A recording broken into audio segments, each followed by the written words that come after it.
¿Qué tal? ¿Cómo están? Buenas tardes. Bienvenidos a la redacción abierta a las 7 de la tarde en la península ibérica, incluido el Principado de Asturias, que tenemos aquí a Roberto Hernández Granda. Granda es una población de Asturias, igual que Huesca, que es mi segundo apellido, es una población de Aragón. Hay multitud de apellidos que ustedes piensan que, en fin, que son un nombre propio y en realidad son de localidades de nuestro país. Aquí tenemos a un asturiano. ¿Qué tal? Roberto, ¿qué tal? Roberto Hernández Granda, ya saben ustedes. Un placer. Lo conocen porque es del Club de los Viernes, porque pertenece también a ese grupo que se ha formado en Asturias contra la imposición del bable, que aquí tenemos a otro asturiano que es favorable a la imposición del bable. Él no lo dirá como la imposición, él hablará de la cooficialidad. Pero Roberto es contrario. Tiene sus razones y nos las explicó hace unas cuantas semanas. Hoy vamos a hablar con Roberto de varios asuntos. Te voy a preguntar, tengo una pregunta que hacerte sobre el bable porque ha habido novedades últimamente, sí. Pero vamos a hablar principalmente de política nacional y el fenómeno Vox, que he hablado con casi todos los invitados y todos los analistas que se pasan por aquí, pero contigo aún no había tenido tiempo. Vengo a hablar del mismo fenómeno, pero con un grupo de WhatsApp de amigos y ya vengo ya caliente con la cabeza, o sea que ya vengo preparado, sí. ¿Y qué, favorables o hostiles a Vox? Hay de todo. Muy hostiles. Muy hostiles. Pero claro, son pro Podemos, entonces no. Bueno, entonces no cuentan. No. Bueno, tienes que saber que hay un 15% según la última de voto que viene, es decir, en las anteriores elecciones andaluzas, el pasado 2 de diciembre, Podemos perdió muchísimos votos, la mayoría se fueron a la abstención, pero de los que se repartieron entre el resto de partidos, el partido que más votos robó a Podemos no fue el Partido Socialista, ni siquiera Ciudadanos, fue Vox. Que es una cosa a tener en cuenta, es un fenómeno que se está produciendo en otros muchos países. Yo creo que tiene explicación, pero... Y la vamos a abordar. Bueno, vamos a hablar, como digo, con Roberto Hernández Granda de actualidad política, vamos a hablar de Vox, vamos a hablar también un poquito sobre lo que está ocurriendo en Asturias con el bable o lo que puede ocurrir, y vamos a hablar también con Alex Lajein, además durante bastante tiempo, de un fenómeno del que él es experto, que es el canibalismo. ¿Ah, sí? No sé si te suena esta isla en la India que se llama Northern Island, creo que se llama, con una serie de caníbales. Se tenía del norte, puede ser, algo así. Pertenece, sí, a una región india y la isla creo que se llama... Bueno, nos lo va a decir Alex Lajein. Tiene unas costumbres gastronómicas muy particulares. Muy particulares, le gusta la carne humana. Entonces, pues en fin, es peligroso acercarse por allí. Hace un par de semanas se acercó un misionero australiano, creo que era, y se lo papearon. Ya. Se lo papearon. Entonces vamos a hablar de canibalismo, no solo de lo que ocurre en esa isla, sino de la antropofagia a nivel histórico y cómo es vista con los ojos de la actualidad. Pues me quedo a escuchar entonces. Va a ser muy interesante, sí.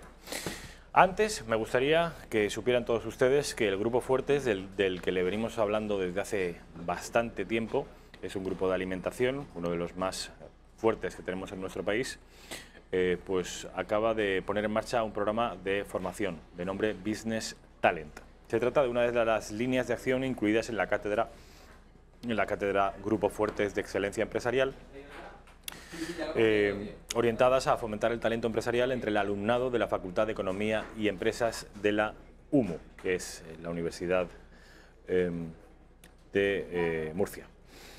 La cátedra del Grupo Fuertes de Excelencia Empresarial ha puesto en marcha el programa formativo Business Talent dirigido a los alumnos más destacados de los últimos cursos de la Facultad de Economía y Empresa de la UMU. El objetivo que persigue con esta iniciativa es fortalecer habilidades sociales y de comunicación, desarrollar capacidades directivas, así como formarlos en nuevas tecnologías de gestión empresarial. El programa formativo de 10 semanas, que dará comienzo el próximo año, 2019, es totalmente gratuito para los alumnos seleccionados y se trata de una apuesta por mejorar la empleabilidad de los graduados de la Universidad de Murcia, ya que permite establecer una conexión directa entre la realidad empresarial y el día a día académico de los estudiantes. Este proyecto es una de las líneas de trabajo incluidas en la cátedra para facilitar la incorporación al mundo laboral de los estudiantes más destacados de la mencionada facultad y que se completa con prácticas en la empresa, la participación en programas de desarrollo internacional para la búsqueda de la excelencia empresarial y la realización de investigaciones y estudios. Grupo Fuertes tiene constituidas 2 cátedras en la UMU, la vinculada a la Facultad de Economía y Empresa, y la otra de Seguridad y Sostenibilidad Alimentaria de la Facultad de Veterinaria, para fomentar la innovación e internacionalización y aplicar los resultados del conocimiento a la actividad empresarial. Estas actuaciones son un ejemplo de la estrecha relación que esta compañía tiene con la institución docente en el ámbito del I+D+I. Este grupo empresarial, el Grupo Fuertes, ya lo conocen, es un referente internacional del gran consumo gracias a un potente núcleo de empresas agroalimentarias y a un conjunto de inversiones diversificadas que garantizan su solidez y su futuro. Con 7.000 empleados directos, 50.000 indirectos y una facturación que se supera los 1.600 millones de euros, la filosofía empresarial de la compañía está basada en la mejora constante, la reinversión, el desarrollo sostenible y el compromiso social. Esa es la realidad agroalimentaria de nuestro país, en concreto de la región de Murcia, con una de las empresas punteras, el Grupo Fuertes, que ya ven ustedes que su actividad trasciende el sector alimentario al que pertenece y propone colaboraciones y ayudas a alumnos, los más brillantes de la Universidad de Murcia. Roberto, en la tierra de la que tú vienes también hay importantes empresas agroalimentarias, como por ejemplo hay una que está muy extendida en nuestro país y es muy querida, que es Central Lechera Asturiana. Pues sí, muy extendida además, como tú bien dices. Yo aquí en Madrid, siempre que puedo, la compro. La leche, saben ustedes que es uno de los principales activos en realidad de todo el norte de España, pero principalmente también de Asturias. Y hay algo de vuestra gastronomía que ha sustituido a la fabada como el icono de la gastronomía asturiana. ¿Cachopo? Es el cachopo, efectivamente. Esto que en realidad no tenía mucha tradición. Esto hasta hace 4 o 5 años no era... En fin... No había cruzado la frontera del Pajares, pero yo creo que lo hizo famoso el que ahora es también famoso empresario, o sea, desgraciadamente famoso, el rey del cachopo. El rey del cachopo, efectivamente, que presuntamente asesinó a su novia. ¿Tú crees que fue él el que lo puso de moda? Yo creo que ya... Bueno, pero abrió como 5 restaurantes que quebraron todos, por supuesto, pero sí que le dio un impulso. Pero no, el cachopo era conocido sobre todo de la gente que iba a Asturias y volvía contándole, pero decían, pero si esto es un San Jacobo, no, es un cachopo, no te equivoques. Un San Jacobo gigante, bueno, decían. Sí, esto no lo puede comer una persona sola. Y yo, bueno, depende de qué persona. ¿Tú te lo comes solo? Sí, tengo mucha hambre, sí. Bueno, como les decía, Roberto Hernández Granda es colega de profesión, es periodista, es liberal, en tanto que pertenece al Club de los Viernes, esa asociación de liberales de toda España que tiene su génesis en Asturias, ¿no es así? Sí. Uno de cuyos responsables es Javier Jové, y que vienen por aquí, por ejemplo, ayer estuvo Daniel Rodríguez Asensio, y yo los traigo a todos porque son, al margen de que yo comparta o no, o ustedes compartan o no, todo lo que dicen, que la mayoría sí, porque son todos gente muy brillante. Muy maja, además.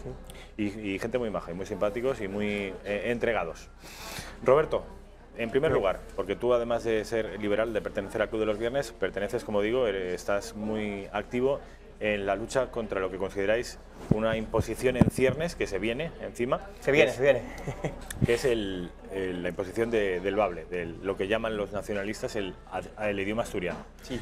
Ha habido novedades y además las habéis denunciado en el grupo contra la cooficialidad. ¿Cuál es esa novedad? Que parece que quieren meter el idioma, o los idiomas, ellos tienen la teoría de que no es un bable, son muchos bables, por la puerta de atrás. Sí, van a saco, lo van a querer... que la sociedad, cuando se dé cuenta, ya lo va a tener ahí. Entonces nosotros estamos intentando denunciarlo por todos los medios que tenemos a nuestra disposición, sobre todo en redes sociales, medios de comunicación, que nos acepten artículos o notas de prensa. Y es terrible porque, por ejemplo, el anterior presidente, o sea, el que todavía es presidente del Principado de Asturias, Javier Fernández, está en contra de eso, pero lo están haciendo una cama tan tremenda que se va a tener que lavar las manos, como él ya está perdiendo el poder, digamos, le queda muy poco en el poder, los que llegan tienen otras intenciones aviesas. Entonces, me temo que lo van a intentar colar en el Parlamento asturiano y no sé en qué va a pagar. Es que el futuro es incierto. Podemos fijarnos en otras comunidades que han tenido lenguas cooficiales y que han desarrollado luego un brote nacionalista, digamos, semejante o a la par. Y en ese espejo nos tenemos que mirar. Javier Fernández es de esos dirigentes del Partido Socialista, de esos varones, se les suele llamar, que son abiertamente hostiles a los separatismos, porque los hay que se ponen de perfil y los hay incluso que simpatizan, como es el caso de Francina Armengol en Baleares, que se ponen de perfil como Chimo Puig o como Idoia Mendia en el Partido Socialista del País Vasco, pero los hay como García Paje, por ejemplo, como Javier Lambán en Aragón o como Javier Fernández en Asturias, que son, en fin, tienen un discurso nacional contundente y sin... Sí, pero es que son los últimos dinosaurios, como quien dice. O sea, son especies en extinción. El socialista sensato, que se llama. Sí. Tú también compartes esa opinión, ¿no? De que yo soy más cercano, en todo caso, a Javier Fernández que a Adrián Barbón, que es el que llega ahora en la Federación Socialista Asturiana. Y ese es el que tiene la intención de hacer oficial. Sí, aunque bueno, él va, según le convenga las encuestas, según lo que diga. Tampoco, es un poco veleta, ¿no? Ellos justifican la operación diciendo que hay una demanda social. No, eso es mentira. Es decir, si hubiera una demanda social realmente habría academias privadas. Lo que hay es una demanda de subvencionados que quieren vivir de eso, que quieren que le den una plaza de profesor para dar Bable, que quieren que le den una subvención para escribir un libro en Bable que luego no se venda. Pero bueno, una vez dada la subvención da igual que se venda que no. Entonces la demanda social yo no sé dónde está. Si vas por la calle en Asturias, puedes ver academias de inglés, puedes ver academias para aprender alemán, francés, ruso, chino. Bable no. Ni siquiera vas a los pueblos y están hablando el Bable oficialista de ellos que han hecho. Hablan, bueno, una especie de español con modismos, cada localidad tiene el suyo. Pero es una riqueza cultural que hay que conservar. Claro, y está conservada por la Ley de Protección y Uso. Igual que están conservados los hórreos, los parques naturales. Hay una ley que protege al hórreo, otra cosa es que luego te obligan a vivir en un hórreo, eso ya es distinto. A mí no quiero que me obliguen a que mis hijos estudien una lengua inexistente, solamente que aparte curricularmente no les va a servir para nada. Bueno, de todas maneras, esto que hablas de la obligación, ahora se está produciendo, pero sin que sea obligado, ¿no? Ahora es opcional. Es opcional y de hecho... Y todo el mundo que quiere puede estudiar Bable. Claro, de hecho, de ahí reside la libertad educativa que nosotros defendemos, el que tú puedas elegir. Pero si no te dan derecho a elegir, no tiene ningún sentido. Bueno, esto respecto a lo que ocurre con Asturias y con el Bable o con los Bables. Lo que ocurre, que ya te decía antes que no he tenido oportunidad de hablar contigo, con del fenómeno Vox. Sabes que el 2 de diciembre, las elecciones andaluzas, Vox rompe todos los pronósticos y entra en el Parlamento andaluz, no con 1 o con 2, o con 4 o con 6, que es lo máximo que le daban las encuestas, sino con 12 diputados autonómicos. Es un fenómeno del que se viene hablando todos los días, además cualquier periódico, cualquier informativo, cualquier programa de radio que usted escuche, lea o vea, va a escuchar, leer o ver multitud de análisis relativos a Vox. Pero es que es un fenómeno que les ha pasado por encima y me parece extraño que no lo hayan venir. Es decir, llegó el fenómeno Vox y algunos se han quedado pasmados como una vaca mirando pasar el tren, como diciendo, ¿qué ha pasado? Hombre, con esta izquierda que tenemos todavía te preguntas qué ha pasado. Quiero decir, Vox... Más que un análisis es una consecuencia. O sea, Vox es una consecuencia... ¿De qué? De lo que pues evidentemente de lo que está pasando en Cataluña, de la izquierda progre-guay, de la izquierda eco-friendly, de que la gente, a un andaluz no le interesa tener en Madrid a alguien del PSOE con unas siglas que sea obrero español, pactando con Torra en Cataluña, gente que desprecia todo lo que haya de español en ellos, sobre todo en Andalucía, ¿no? Que en Andalucía es a donde mandan a Inés Arrimadas cada vez que se enfadan con ella, vete para Andalucía y tal. Entonces, el andaluz que va... O sea, es una reacción que puede ser más o menos criticable o no, pero es entendible. Es decir, yo puedo empatizar con el andaluz que vota a Vox o a otro partido, porque Ciudadanos también ha subido, con tal de desalojar 40 años de latrocinio en Andalucía, abrir un poco las ventanas, que se airee eso y echar a los que están en la Junta, porque nadie debería estar 40 años mandando. O sea, ¿si le votan? Sí, bueno, pero yo creo que es malo para la democracia que no haya una alternancia política. Fue malo con Franco, o sea... Al margen de que... Es decir, y esto quizás sea incorrecto decirlo, pero no siempre la mayoría tiene la razón. No. Si la mayoría de los catalanes dicen no ser españoles, no por eso dejan de serlo. Bueno, pero es que encima son una minoría violenta la que está imponiendo su hoja de ruta, que eso es lo peor. como los exámenes en el colegio. Te voy a hacer una pregunta y me dices también, justificando tu respuesta. Jolín. ¿Vox es un partido de ultraderecha? Sí, no y por qué. Yo creo que no. ¿Por qué? Es decir, yo creo que puede tener elementos que pueda la ultraderecha simpatizar con ellos, pero por ejemplo, si tú ves el programa de Le Pen y lo pones al lado del programa de Vox y pones al lado el programa de Podemos, realmente hay más puntos que tienen en común Le Pen con Podemos, igual que Podemos tiene en común con la Liga Norte italiana, que es un partido fascista, que Vox, por ejemplo. Entonces, En lo económico, desde luego, no tiene nada que ver. por eso, entonces es la etiqueta fácil, bueno, el desprestigiar al otro y el polarizar a la sociedad. ¿Tú crees, o usted cree, no sé cómo prefieres que te llame? Tú, solo faltaría. Vale, Roberto. es que en la entrevista depende. Que Santiago Abascal pasó de dar el mitin subido a una caja de cartón con un megáfono a tener 12 diputados porque ha llegado de repente a España una ola de fascistas, una nueva generación de nazis que lo han impulsado. Es que ese es un análisis muy pobre, muy demagogo y muy simple. Entonces, por aclarar, ¿cuáles son los argumentos que a tu juicio concretamente, cuáles son los argumentos que han empujado a Vox? Dices que Cataluña, principalmente, lo que está ocurriendo con... No solo principalmente, pero es una de las fuerzas mayores, es decir, la tibieza de Rajoy, la complicidad abierta casi de Pedro Sánchez, y anteriores años y años de ceder educación y de ver que se está desmadrando, es decir, que esta gente ha dado un golpe de Estado y que no se ha respondido adecuadamente. ¿Y crees que tiene que ver también cierta preocupación al respecto de la inmigración? ¿Crees que esto ha pesado también en Andalucía? Podría ser también, sobre todo porque en Andalucía son los que más lo reciben, los que más lo sufren. Y, por ejemplo, lo que llaman la ideología de género, en Vox se refiere a la ideología de género, es una ideología de límites confusos, más o menos, Sí, es vaporosa, pero vendría a decir que el feminismo se ha excedido en sus planteamientos hasta el punto de que el hombre ha quedado criminalizado. Bueno, el feminismo moderno de la tercera ola o de la cuarta ola que llama, no hay que confundir evidentemente con el feminismo clásico que buscaba una igualdad real, o un feminismo que esté formado por mujeres inteligentes, lúcidas, que saben salir adelante, que luchan de verdad por una igualdad. Luego hay un feminismo que es un poco cutre, un feminismo que es ignorante, por así decirlo, el de miembros y miembros, el de portavozas, el que quiere censurar canciones, el que quiere imponer su nuevo dogma. En ese sentido, Vox sí que tiene un nicho de votantes ahí, precisamente por el tema de, lo diga Santiago Abascal o quien sea, la ley de violencia de género es inconstitucional en el momento que acaba con la presunción de inocencia. O sea, ninguna persona, nadie puede estar una noche o 2 noches, si te cae en fin de semana, en el calabozo por una acusación que no vaya acompañada de pruebas. Es decir, solamente tu palabra contra la mía y ¡pum!, te llevan esposado, la Guardia Civil, la policía y vas para adentro. Es decir, ya no soy yo el que tengo que demostrar que eres culpable, Claro, eres tú sí, el que tienes que demostrar tu que eres inocencia. inocente. O sea, se carga... Voltea totalmente el sistema judicial y la presunción de inocencia. Entonces es algo terrible y ahí Vox pues sí que coge el desencanto de tantos hombres y mujeres y jueces que están denunciando esto.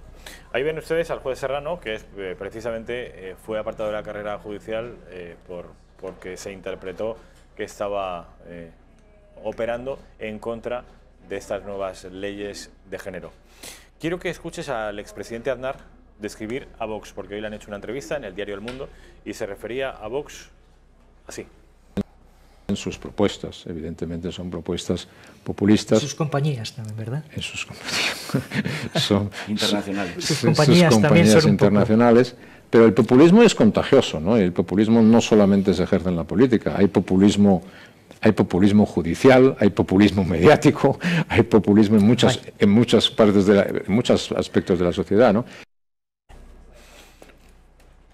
Ya han visto ustedes, Aznar se refiere a Vox como un partido populista, un partido del que, en fin, que no pertenecería a la extrema derecha, y ya han visto ustedes, no solo en esta entrevista, sino en otras muchas, que el expresidente Aznar se refería a Santiago Abascal en términos incluso cariñosos, y en los mismos términos también se refería Pablo Casado. De manera que no parece, y esto es meritorio, que el Partido Popular esté recibiendo a Vox con lo que llaman un cordón sanitario. Es decir, no, excepto una declaración del vicesecretario Javier Maroto, que se refirió a Vox en términos muy gruesos, el resto del Partido Popular siempre ha casi, no voy a decir dado la bienvenida a Vox, pero está gestionando su aparición de una manera bastante inteligente. Bueno, es que teniendo visión política a medio y largo plazo, puede ser un aliado a la hora de pactar y un aliado político.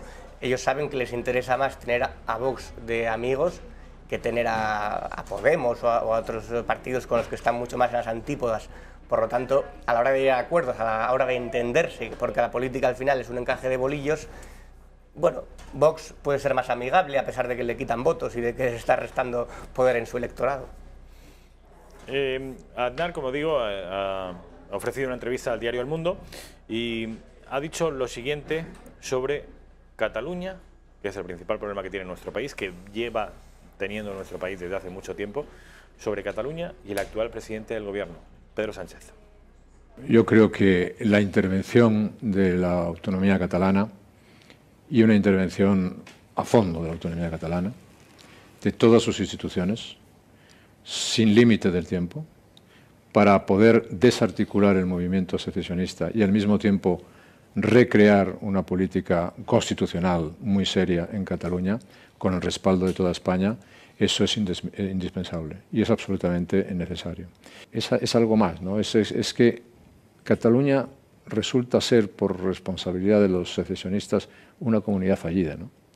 Y eso es algo pues, que solamente se puede superar si es una intervención seria, si se restablece el orden constitucional, si se restablece la primacía de la ley, si se restablece el orden, si se restablece la garantía para todos los ciudadanos, si se restablece las garantías del Estado de Derecho y se empieza a normalizar la vida catalana. Pero el problema es que mientras él tenga para mantenerse en el gobierno el apoyo de de los secesionistas responsables de esta situación, pues eso no va a variar y ese es el mayor problema que tiene España en los últimos 40 años, ¿no? El mayor problema, lo que yo decía antes, Aznar y yo coincidimos, el mayor problema que tiene España en los últimos 40 años. Dice que, en fin, que Cataluña puede convertirse en una comunidad fallida, no en un Estado fallido porque no lo es, pero sí en una comunidad fallida y de alguna manera se vendrían a cumplir los presagios de Aznar de que antes de que se rompiera España, se rompería Cataluña. Es lo que está ocurriendo. Cataluña se va a romper desde dentro y es que cuando una minoría violenta está marcando la hoja de ruta, como dije antes, es un problema. La sociedad civil catalana es la que tiene que plantarse y no permitir, por ejemplo, lo que pasó el otro día de las autopistas es gravísimo, porque unos cuantos CDR condicionan la vida, la movilidad, la libertad del resto de catalanes que quieren desplazarse, que quieren viajar, que tienen que llegar al trabajo, que tienen que llegar a la universidad, que tienen que llegar al colegio. Entonces, no tienen que dejarse machacar, no tienen que dar la batalla por perdida y tienen que seguir denunciando, saliendo a la calle, organizándose. En ese sentido tiene razón Aznar, o sea, al final Aznar va a hacer que muchos estemos de acuerdo con él, ¿quién lo diría?, en que Sánchez es el mayor problema, porque el mayor problema de un país es su unidad territorial cuando está puesta en peligro, porque eso significa que pone en peligro los derechos y las libertades de todos los ciudadanos. No se trata solamente de banderas, ni de estados, ni de ensalzamiento nacional, es simplemente derechos ciudadanos. Es decir, tus derechos como ciudadano de un país a desplazarte, a ir, a no sentirte extranjero dentro de tu propio territorio. Entonces Sánchez, que es capaz de pactar con quien sea y de aliarse con quien sea con tal de estar una noche, un día más en la Moncloa, o una semana, o un mes más, es un peligro porque nunca sabes por dónde te la va a intentar. Igual te hace... Y decía, creo que era Pérez Reverte, que si él tiene que aplicar el 155 porque le va a beneficiar electoralmente, lo va a aplicar. Entonces, él va a hacer lo que más le beneficia. Y si le va a beneficiar electoralmente pactar con los nacionalistas la destrucción de España, el tío no tiene complejos. O sea, luego ya vendrán las consecuencias, pero mientras tanto, vive al día. Eso dijo Pérez Reverte del artículo 155, que si a Sánchez sí, le beneficiaba... Es decir, si a Sánchez las encuestas le dicen que le va a beneficiar aplicarlo, él lo aplicaría sin ninguna duda. Él vive según lo que le vaya a seguir conservando en la Moncloa. ¿Esto me va a mantener o esto me va a alejar? Yo creo, por eso no hay elecciones. Ahora mismo no le interesa hacer elecciones. Después del batacazo en Andalucía, si convoca elecciones ahora, lo desalojan, está claro. Ximo Puig, que es el presidente de la Comunidad Valenciana, de mi tierra, que lleva implantando un sistema casi monolingüe de valenciano, ya hay localidades, en concreto 70 comunidades 70 localidades en la Comunidad Valenciana en las que no se puede escolarizar a los niños en español. Es imposible, ocurre ya como en Cataluña y como en muchos lugares de Baleares, y que además tiene un conseller de Educación que se llama Vicent Marsà, que es abiertamente independentista, partidario de los Països Catalanes, incluso partidario de violar la legalidad constitucional para celebrar un referéndum de autodeterminación en Cataluña. Él fue, Vicent Marsà, uno de los impulsores de ese referéndum.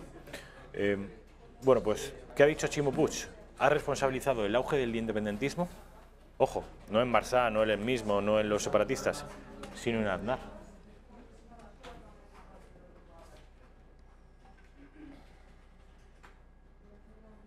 Raquel, ¿podemos ver el vídeo? No, es Puig, Aznar ha creado el independentismo. Y si ya lo podemos escuchar... Bueno, afortunadamente el señor Aznar no es el presidente del gobierno, es una gran ventaja. El señor Aznar contribuyó bastante al crecimiento del independentismo, contribuyó de una manera bastante activa. Por tanto, me gustaría que dejara de contribuir a la confrontación. Sería algún servicio importante a este país. Bueno, ya has visto a Ximo Puig imputándole la responsabilidad del independentismo o de gran parte de la responsabilidad en Aznar, que hace 14 años que está fuera de la política. Ya.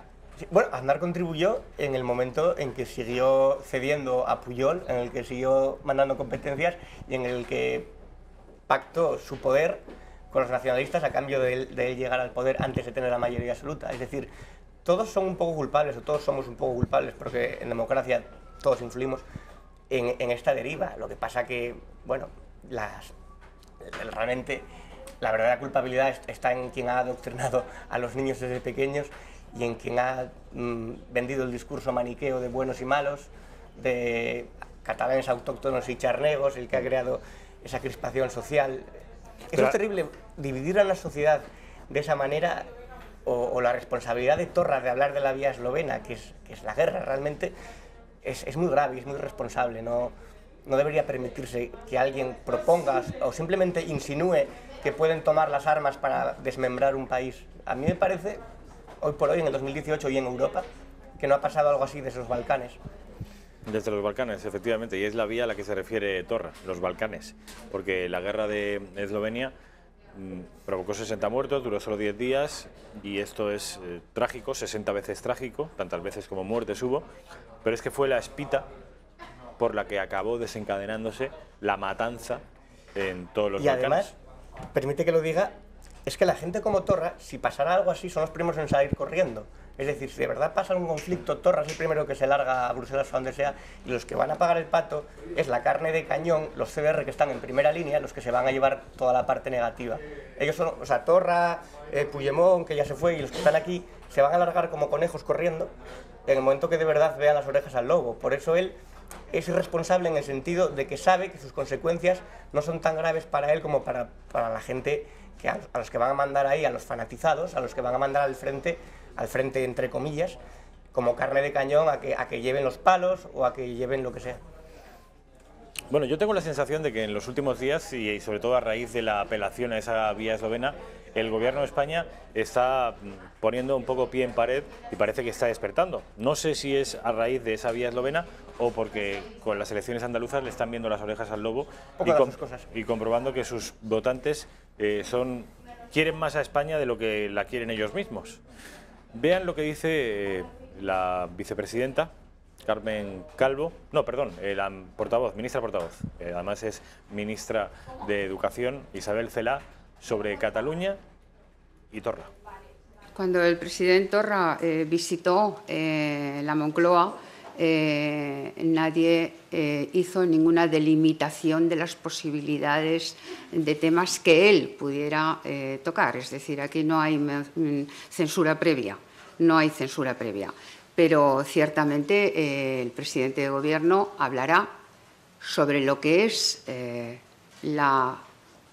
encauzamiento del conflicto para Cataluña, que no es otro sino diálogo dentro de la Constitución. Es decir, autogobierno, diálogo entre catalanes, diálogo dentro de la Constitución. No hay otra salida. Ese es el trabajo que este Gobierno está haciendo, que es encauzar el conflicto de Cataluña a través del diálogo político dentro de la Constitución. Y eso lo dijimos desde el primer día. Yo misma dije, con la Constitución en una mano y el diálogo en otra. Hombre, está muy bien que hable de la Constitución cuando llevan años saltándose la torera y no han intervenido ni hecho nada. Entonces, que ahora la reclame, pues, a ver. Además, es justo lo que hacía el Partido Popular y que ellos tantos criticaban. Es decir, oiga, ustedes solo están hablando de la Constitución, Constitución, Constitución. Bueno, pues es lo que está empezando ya a hacer Pedro Sánchez y el Gobierno, comprobando, como están, que es difícil contentar a quien nunca se va a contentar, que es el separatismo. Es decir, de nada vale el diálogo con una persona que tienes enfrente y que no va a aceptar nada que no sea la secesión. Entonces, es muy difícil y parece que esta gente se está ya cayendo del guindo. Ya no sé si por la fuerza de los hechos o por el descalabro electoral que han tenido en Andalucía y que pueden tener en el resto de España. Hace falta que se den cuenta de que el nacionalismo es un negocio también. Entonces, y que están utilizando la bandera, la señera y la estelada para cubrir demasiada corrupción. Y claro. La cartera para tapar la... No, la bandera para tapar la cartera, que decía Javier Nart. Bueno, Pedro Sánchez. Saben ustedes que el Gobierno de España, el día 21 de diciembre, que es la semana que viene, tiene intención de celebrar un Consejo de Ministros, moverlo de Madrid a Barcelona, tal y como se hizo antes con Sevilla. Esto es algo muy sano, mover la capitalidad de España a diferentes ciudades y celebrar en ellas, puesto que todas son España, exactamente lo mismo que Madrid o que Valladolid, son Sevilla, Barcelona u Oviedo. Bueno, pues el día 21 tiene el Gobierno intención de celebrar su Consejo de Ministros en Barcelona. Esto los separatistas lo han tomado como una afrenta, es decir, primero se quejan de que el Estado les ignora, el Estado traslada el Consejo de Ministros a Barcelona y lo consideran una provocación, no hay quien las entienda. El caso es que en esa misma fecha Pedro Sánchez va a tender la mano a Torra para que mantengan una reunión. A ver qué dice el presidente. Bueno, no, es que no tenemos todavía la respuesta del señor Torra y de la Generalitat de Cataluña. Por tanto, no es que la ponga en duda, simplemente espero que se produzca, porque además, lo he dicho antes, o en otras ocasiones, y me parece que es importante volver a repetirlo y reiterarlo. En política lo que no se puede hacer es perder las formas. Yo me comprometí con la sociedad catalana que iba a haber un Consejo de Ministros en Barcelona antes de que terminara el año. Y el Gobierno de España cumple. Y desde luego nosotros vamos a tratar de mantener una reunión con el presidente, en este caso, de la Generalitat, para hablar de los temas que importan a la sociedad catalana. Bueno, que ya han visto ustedes que Quim Torra está haciéndose el sueco y dándole largas al presidente del Gobierno. El presidente del Gobierno ofreciéndole la mano y Quim Torra, si uno conoce un poquito el carácter y el perfil intelectual de este hombre, igual en vez de cogerle la mano se la muerde. Porque es que mientras se sepan que son la llave de la gobernabilidad de Sánchez, lo van a torear. Entonces, bueno, y aparte Sánchez, yo no sé qué hay que dialogar. Realmente, dentro de la Constitución, dialogar lo que sea, lo que haya falta. Fuera de la Constitución, tú tienes que dialogar o con el ministro de Interior o con el ministro de Defensa. Lo único que hay que hablar es ahí fuera de la Constitución. Dentro lo que quieras, fuera te reúnes con el ministro de Defensa y se lo explicas a él, o con el de Interior. Claro. Sí, desde una lógica... Bueno, son 19:32, creo que tenemos que marcharnos para hablar con Alex Daheim sobre este asunto del canibalismo, que a ti tanto te interesa, y además a nuestra realizadora Raquel Sanz también me ha dicho que le interesa mucho el asunto del canibalismo. Vamos a ver. Roberto, ha sido un placer, mil gracias, como siempre. Espero verte más a menudo por aquí y a partir del año 2019. Supongo que ya no nos volveremos a ver hasta dentro de un año, que dicen, hasta el año 2019. Pues nada, feliz salida y entrada de año, que se dice. Y feliz Navidad, ¿no? ¿O tú eres de los que dices felices fiestas? No, Navidad, sin problema. Ah, vale. Es que vamos a hacer un especial, vamos a grabar y vamos a emitir durante las fechas navideñas un especial en Intereconomía que precisamente va a abordar este tipo de controversias en torno a la Navidad llamada tradicional, la blanca Navidad y la laica Navidad. Una Navidad que, a juicio de muchos, vendría desnaturalizándose y vendría despeñándose por una especie de pendiente laica, y ejemplo de lo cual sería, por ejemplo, la celebración navideña en las llamadas ciudades del cambio, es decir, Madrid, Barcelona, estos belenes tan raros que pone Ada Colau, las luces ya sin ningún motivo navideño originario, y en fin, esto de felicitarse las fiestas o las vacaciones y evitar deliberadamente, porque cuando se hace por costumbre o por inercia no tiene ninguna lectura política, pero hay veces que según qué políticos procuran evitar la palabra Navidad por considerarlo, en fin, improcedente en un Estado laico. Sí, pero yo creo que seas o no religioso es una cuestión cultural, no hay problema en decir Navidad. Luego ellos no tienen problema en decir Feliz Ramadán, entonces no sé por qué. Exactamente, exactamente. En ese programa vamos a abordar también ejemplos de cómo algunos líderes de izquierdas no tienen problemas en celebrar el Ramadán y en felicitarlo, pero sí tienen enormes problemas para pronunciar la palabra Navidad. Feliz Navidad. Feliz Navidad. Lo dicho, Roberto, mil gracias.